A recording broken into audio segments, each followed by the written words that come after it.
As a young man reading and studying the history of my country, I decided to explore those historical sites this year together with my team. We took a trip to visit one of the largest and world-known castles with slave trade stories behind the castle. Here we are, standing tall on the coast of Ghana, is Elmina Castle, one of the oldest buildings in all of West Africa, built in 1482 by the Portuguese and originally called Castillo da Mina, or the Mine. This castle holds many stories, some of the trade, others of unimaginable suffering. When the Portuguese arrived at this part of Africa, they found a land rich with gold and ivory. They built Elmina Castle as a base to protect these treasures. But over time, the castle became known for something far more tragic: the trade of enslaved Africans. In 1637, the Dutch took the castle from the Portuguese. They tried once before 1596, but it wasn't until years later that they succeeded. By the 18th, the British had controlled the castle, using it as a place to hold enslaved Africans before they were taken across the ocean. Inside these walls, thousands of people were packed into tiny airless rooms. Many were left to suffer for weeks, with little food or water. For those who tried to resist, the punishment was very harsh. They were left alone in small rooms, dark cells, to starve. When the time came, the enslaved were forced through the door of no return. This small opening led straight to the ships waiting to take them far away. For many, it was the last time they would ever see their home. After Ghana gained independence, Ghana, your beloved country, is free forever.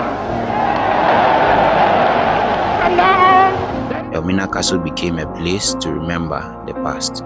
Today, people from all over the world visit to learn about the history of the transatlantic slave trade. The castle reminds us of the pain and the strength of those who passed through here. Even though the stories of Elmina Castle are hard to hear, they are important to remember. This place is not just part of history. It is a reminder of the resilience of those who endured so much pain. Their stories must never be forgotten. I have a man here and would like to share more on what really went on in this castle. You are welcome to St. George's or Elmina Castle.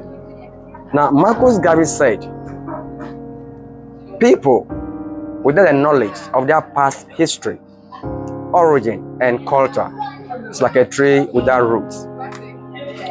And so when you go to America, they are doing every effort that our history should not be taught in schools. I don't know if you are aware.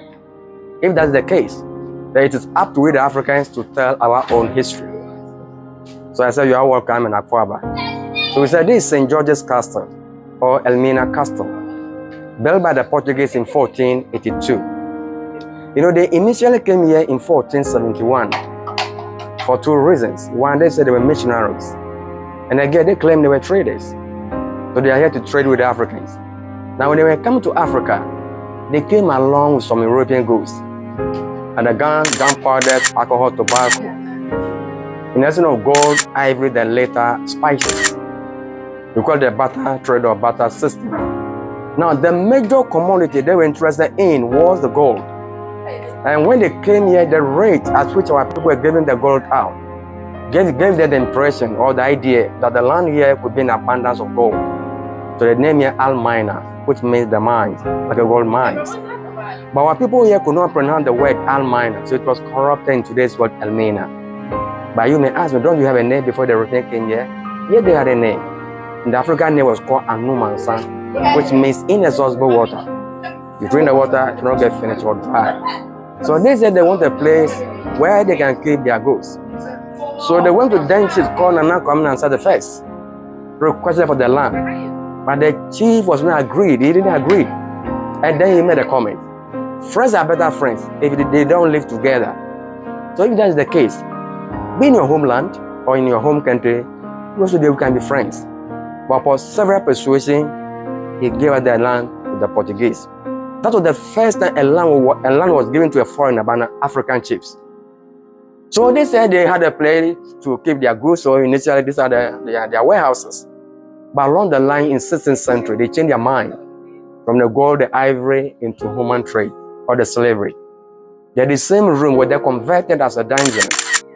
Now, just as the Portuguese were here, we have another European called the Dutch. You know, they're from Holland. They became more jealous by the profit the Portuguese were making here. So they attacked them 2 times from the seaward section. The first attack came in 1596 and 1625, but the Dutch never succeeded. So they came the 3rd time by the help of the local people. You know, the locals saw the Dutch to be a savior. You know, they were looking for an angel who can save them. So on 29th August 1637 precisely, the Dutch came back. They took the castle from the Portuguese. Surprisingly, when the Dutch came here, they were the whites. The angel that they were looking for has turned to an enemy. So they also continue to the time the slave trade was abolished in 1807 in all the British colony. But those here, they never stopped. They continue. In 1814, they also came out boldly and stopped the trade. Then later on, in books, it said they swap it. And so some books, they say they sold it to the British. Others swapping or they sold. Yes. So the English came here, they used here as sub-administrative center. Then later as a police training school in 1948. And they were here at the time we had our independence. That's 6th of March 1957. So the castle as it stands today is 543 years old.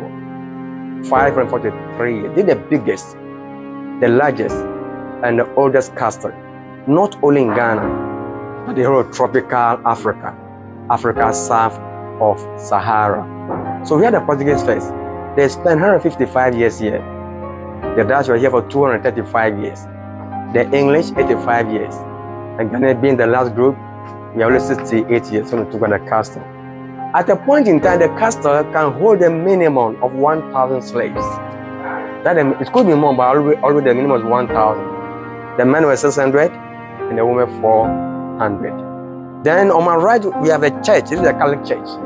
And behind the church were the male dungeons. And you'll be surprised. The men here were sodomites. The men were sodomites. And this the temple was very tall. When the Dutch came here, they removed the watchtower. Then the church was divided into 2. They used the top floor as a dining hall for their junior soldiers. Then the down floor as slave auctioning room or the auctioning hall, where they were buying the enslaved Africans. So you go there, just get one. Then they make sure they were branded. They stamped them with hot metals for easily identifications. So that they make sure they separate them. So on my left again, we have the female dungeons on my left, where the women are kept. When you go, they're very nasty. When you enter one of the rooms, the biggest one contains 150 women. That's what their bedroom, their washing, their kitchen, everything. They will there, they poo-poo everything. And you know, women, you have a special time. Yet they don't shower down, they don't bath. So when you go there, the place is very nasty. If you're not careful, you vomit today. At the courtyard was a well or the cistern, where they used the rainwater to fill it. And don't forget, when the Europeans came here, they never brought their wives. They were scared about malaria we have in the continent. So it's you know, those who came here, they call it the white man's grave. The white man's grave. Because the rate at which they were dying out of malaria and yellow fever. So they never brought their wives. And they succeeded raping our women. The women were sexually abused. We had the balcony for the Ghana where he would stand. Then they forced all the women outside. That was the only day they were allowed to see the sunlight for 3 months. And some were partially blind. They got blind partially. Then he made a choice. They watch here, they feed there, to the bedroom. So when the children arrived, they examined the ladies. They screened them. Some got pregnant. They were sent to the town or the village. And they built houses for them. They were living there. When he delivered, they brought the women back to the dungeons. Then the babies at the age of 5, 6 years, they were taken through formal education. They had the large color skins, which people refer to the mulattoes. Now these children, they bear their father's names. So along the coast of Africa, Ghana here today, we are names like Vieira, Dier, Souza, Hussein, Vanderpool, and so forth. Now these children, they have been brainwashed. and they looked down upon the Africans. And this brought disunity among African countries. Divide and rule, or divide and conquer. Then again, we have the trapdoor that carried the women to the governor's residence. But when you go there, we have 3 windows in the bedroom, very airy, some beautiful views. We have additional 2 living rooms. We have the closet, and we have the washroom for 1 person. Very big apartment. I wish you go there yourself. Very airy, very beautiful. Then again, we have praying cells on my right again, where Ajima Prempe, the first was kept for about 4 years before sent to Salarium for 1 year, making 5 years. From there to Seychelles Island for 23 more years. They came out to Ghana in 1924. Then we are Yas Antoine on my right again, where she was kept for 1 year. And from here to Seychelles, she never came back. She died in exile. You know, my mom used to tell me something, which I want to share with you. He said in those days, the women are more stronger than the men. I don't know if it is true. What about you? Do you have the same today, that women are stronger than the men today? What I saw, I think it's true. It's true, eh? Then let's clap for the women. Come on, the women are very strong. Now we go to the gate of no return. That's the final door, where the enslaved Africans exited. You go there, just a narrow gate. Very narrow gate. That's where they went through. They were sent to Americans, Caribbeans, and so forth. I wish you go there. Now, every 2 years, we normally have a festival in Ghana called the Pan-Africa Historical Theatre Festival, to bring all the Africans together as one family, as one people. During the celebration, we have Africans all over the world normally visit the castle. Then they lay wreaths. Some bring candles, money, shirt, and so forth. With the shirt and the money, we send to orphanage, and they keep the wreath. When we go there, a lot of wreath over there. So on this note, if no questions, I think we conclude the tour. But in a summary, we said the castle was built by the Portuguese 1482. The Dutch took over 1637, British 1872, and Ghanaians 1957. So 543 years. Along the coast of Ghana alone, they built more than 50 forts and castles, more than 50 of these structures. Currently, we have only 17 standing, 3 castles and 14 forts. Elmina is 1, Cape Coast making 2. The last one in Accra called the Christianburg. This have been designated by UNESCO as World Heritage Site since 1979. But it's the biggest, the largest, and the oldest castle. So we all pray that if a certain thing never happens, not to Africans, but to all the races. You know, many times during the tour or after the tour, people develop some kind of hatred, anger. It's a human nature.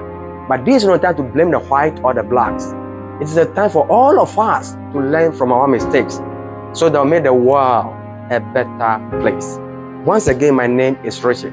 Have a nice day. Enjoy your visit. That's the end of the tour. Thank you very much. Now, this is the end of a very nice tour.